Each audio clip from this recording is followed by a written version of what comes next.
हाँ जी, ready? Learned counsel for the petitioners challenged both the impugned judgments on the grounds firstly, that the petitioners herein were entitled to the transfer of the suit house in their favor on the basis of the agreement to sell, which had to be specifically enforced as being pertaining to immovable property, semicolon. Secondly, both the learned lower courts had wrongly assumed that the agreement to sell was without consideration, semicolon. And thirdly, the respondent number 2 was not a bona fide purchaser, full stop. In so far as the first ground is concerned, originally the contention of respondent number 1 was that he had executed no agreement to sell in favor of the petitioners herein, although he admitted the factum of mortgage, full stop. But in his evidence he admitted his signatures on both the documents, namely, the mortgage deed and the agreement to sell, and pleaded that they were without consideration, full stop. However, in the sale deed in favor of respondent number 2, he had admitted the factum of mortgage in favor of the petitioners, full stop. He did not produce any evidence to show that he had not executed any agreement to sell in favor of the petitioners, or that the said agreement was executed under duress or misrepresentation, full stop.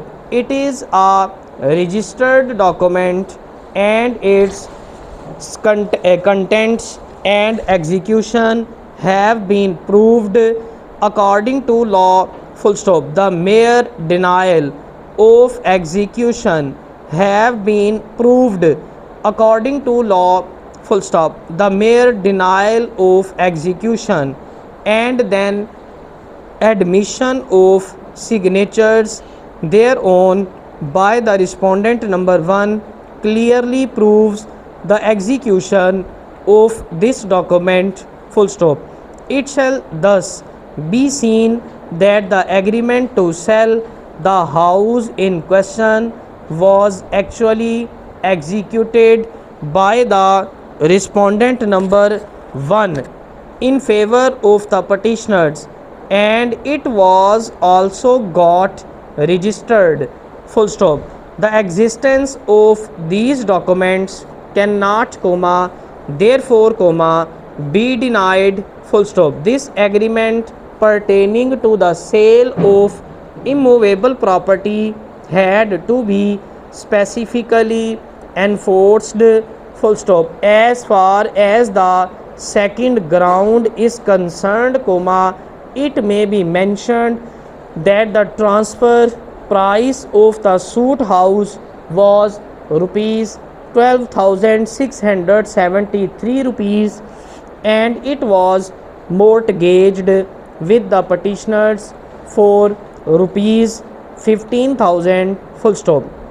It appears that the intention of the parties was that this mortgage amount shall be the same price of the suit house, and that is why no other amount as sale price was mentioned in the agreement to sell, full stop. The mere fact that the vendor agreed not to receive any additional amount as sell a fictitious document or the transaction as without consideration full stop. Even otherwise, this was not the plea of the respondent number 1 in his pleadings full stop. By holding that the agreement to sell was without consideration comma, both the learned lower courts have travelled beyond the pleadings of the parties and have taken into consideration matters extraneous to the pleadings full stop. During the days when the suit house was intended to be sold to the petitioners comma, rupees 15,000 could be a reasonable price thereof, and the respondent number 1 willingly and voluntarily agreed to transfer the suit house in favor of the petitioners on that very price comma, which he had received into as mortgage charge full stop.